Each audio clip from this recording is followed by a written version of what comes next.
Aid is what? The aid is employment. What is that?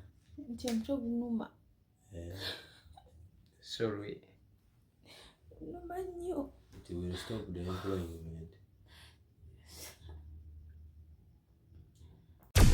Export TV to the world. We are for the going Canada. We are for the start. Sembera wano eminyesewo ennaku okulume. Anti oluzungu n'abalungi. Bale leero tugenda kwogera ku luzungu mukunja ku Disney. Okuwummula si kutuuka. Mutaayi kkiriza nkwanjulire minywanyi baffe be tukola nabo abano nga balungi nnyo mu nsonga z'ettaka ploti ettaka nga lya kyapa batunda n'okugula. Gwe wenna alina ettaka ly'otunda naye gwe kennyini agala okugula ettaka oba ploti batuukirire ofune ettaka owone obupangisa. Kuba ku ssimu 0755 8413600 eyo yange nze kennyini kamwakoogera oba 0752 94 eyo ya director. Bagenda kufunira ettaka okwetula Uganda eno yonna ate nga ddungi nga lijja mu nsawo lyo ate nga beesigwa. Gwe wenna alina ettaka ng'oli bweru wa ggwanga oyagala ttaka lyo liteekateeka wagula ettaka lyo n'olireka eryo kuliko miti lyazika bwe riti osobola okukwatagana nabo ne balikuteekerateekera ne bakusimbirako ky'oyagala oyagala kukulimirako bintu ogenda okukomawo mu ggwanga lyattu Uganda ng'okungula bukunguzi naawe kuba akasimu kati enteekateeka baakajanjula naawe weegatte ku bannayuganda abangi abaganyuddwa mu mugano guno kuba essimu 0755 8413600 oba 0752 94 ofuuke landiroodi kati.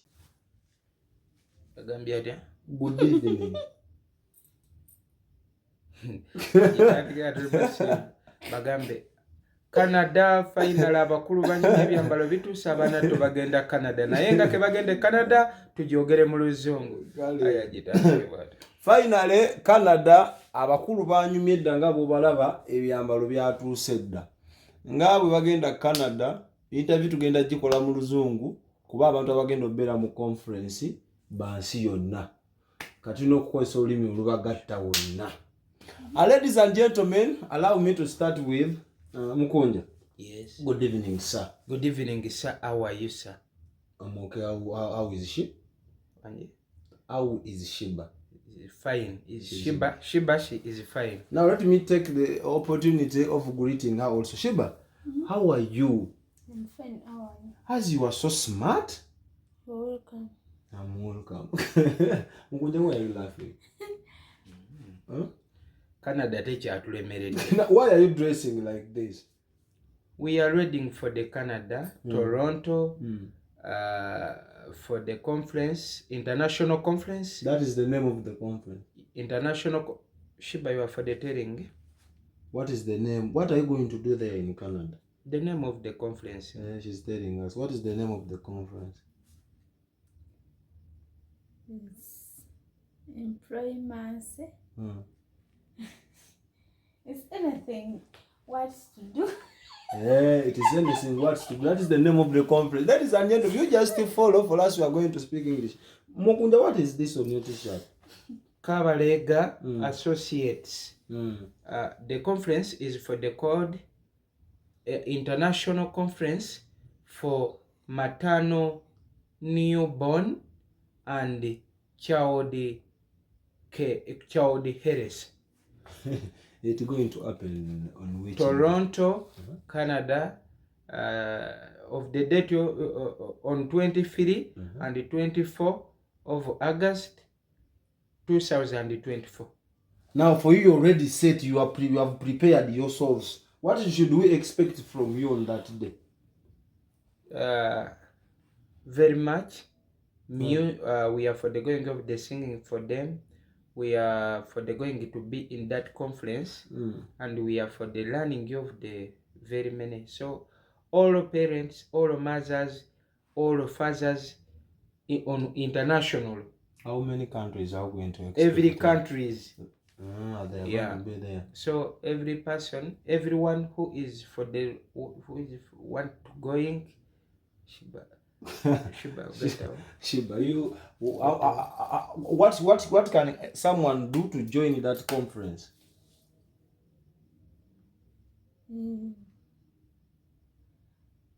A boundary. Someone should have boundary. Yes. How much are we going to pay in order to attend the conference? Billion bisatu. We're going to pay billion. Is that it? How much are we going to?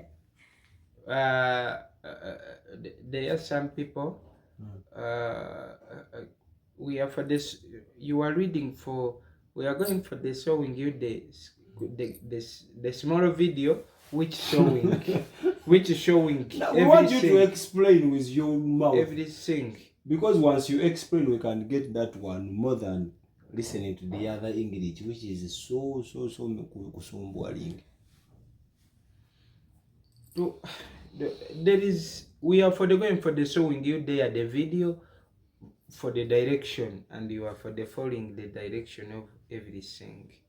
Who connected you to those people? Honey's Pro Live, Wonderboy Yugi is the person who is connecting. Connecting. Yeah. You are connecting, and he connected you, and Chigoba is still connecting. Because the tense you are using, it's a continuous, present continuous. Bagambe ntufu. Mukunja. Ne Sheebah mubuuze ng'ofiira kunze. Sheebah, what are you expecting to see there in Canada? Good. Honey. Honey's Prolite. You are expecting to see Honey's Prolite? Yes. Are you also expecting Honey's Prolite? Bagambe n'ekirala. What else do you expect to see there? In Canada? Not here.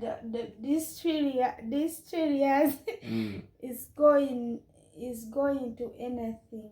Which language are you going to use with those Canadians, with those different people who are going to come from different countries to come and see you? No, there is. There is. How many songs are you going to sing for them? 4. Only 4? Yes. Like which and which song? No matter where I do, all I think about is you. Anyway, me mumabo, and I'm crazy over you. And I'll love you, and I need you. Neria, I do, I need you. That is in English. Honey akugamba Sheebah You translate it in nchawe. English because you are going to be singing to the whites. Twaluyimba muze nayimba bya Luganda. Sheebah yayimba eby'oluzungu. Honey akugamba Sheebah nchawe. Ondeka osamya twale.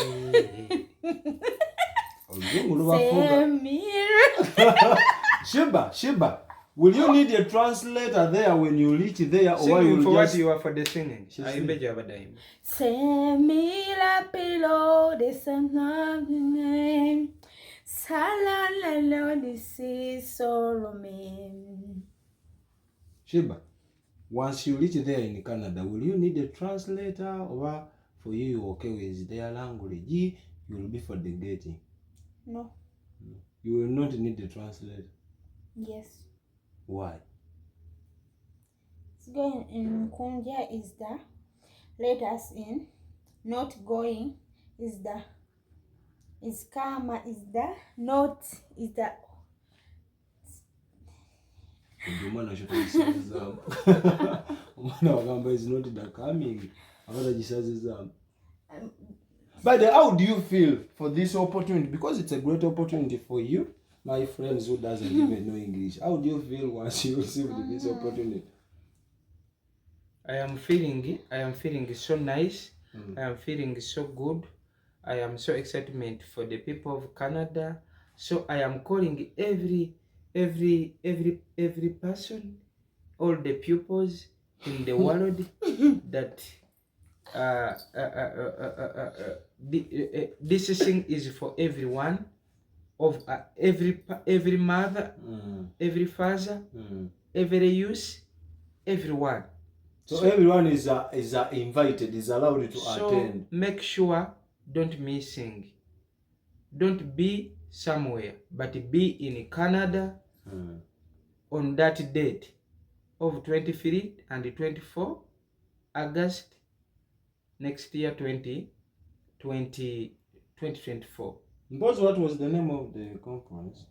Sheebah Jikugambe. Sheebah, what is the name of the conference once again? Industry of Bilo. Conference, choose say. What is the name of the conference? Name of the conference. The name of the conference which you are going to attend on 23rd and 24th of August.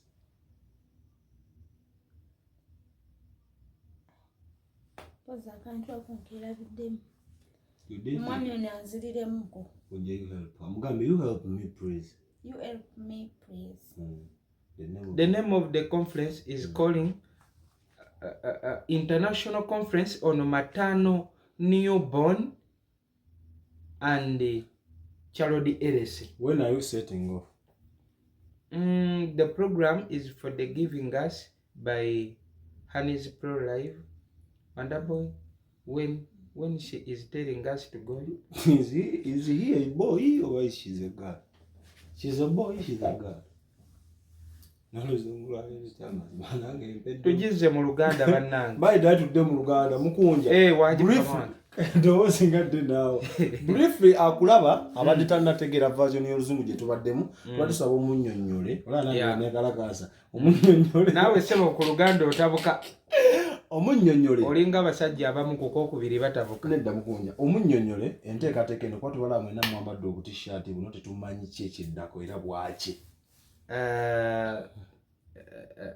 Tugenda Canada, Toronto, mu conference ey'amaanyi ennyo, international conference yansi yonna, nsi yonna, era tukunga abantu bonna okuva mu mawanga ag'enjawulo. You can joining. Basobola obbeegattako. Goberera bulungi emitendera egyo nga wegiri, osobola okusasula akasente ate munaye akasente katono ddala. Osobola osasula akasente ako, then naawe n'obeera part of. Weegatta ku conference eyo n'osomesa ebigenda obbeerayo. So we are so excitement okubeera nga opportunity ng'eno Mukama Katonda yatusobozesezza. Mu bantu bonna enkuyanja abali mu Uganda abamanyi oluzungu, abaasoma, abaludde mu kisaawe ky'okuyimba, aba motivation speakers, mulowooza lwaki omukisa gwaguddeko gwe ne King Sheebah? Naffe tetumanyi, Katonda yasinga okumanya. Sheebah, mulowooza lwaki balonze mugende Canada? Twabazanyirako ku mizannyo emirungi kati ne tusanyusa ensi. Kati bo bajjayo gundi okusmile ne babeera nga kale balina obuvunaanyizibwa ku ffe. Kiki kye weesunga ennyo ng'otuuse Canada? E Canada ngenda kwesungayo egundi fish. Ekyennyanja ate gyebiri bingi. Ate bafanizi baabe Canada kiki ky'obasuubiza kwolonga ennaku z'omwezi 23 na 24 kyebaba beesunga okuva eri King Sheebah ojja bba na mugole?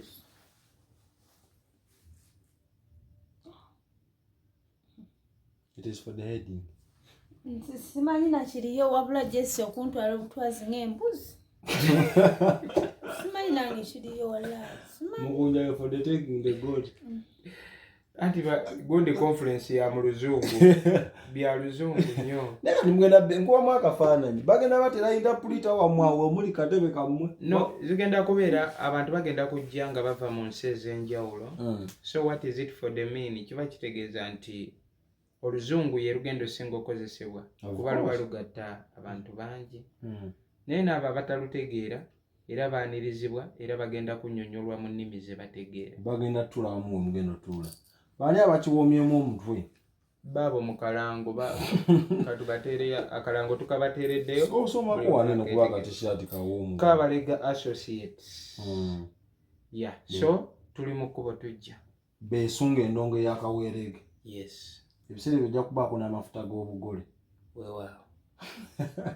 Ate ole banyabo Oluganda nange mpezezaamuko but due to the since this nyambaako nti since bye akalango ka luzungu olwokuba nti akalango kabadde ka luzungu katutawanyizaamuko era tetujja landaga we will not go so much furthest neddakiika tukoze entono mukunja tweyongereko mu luzungu okalidde kamala oluzungu lwendenawo lweru Sheebah okyalinamu ku luzungu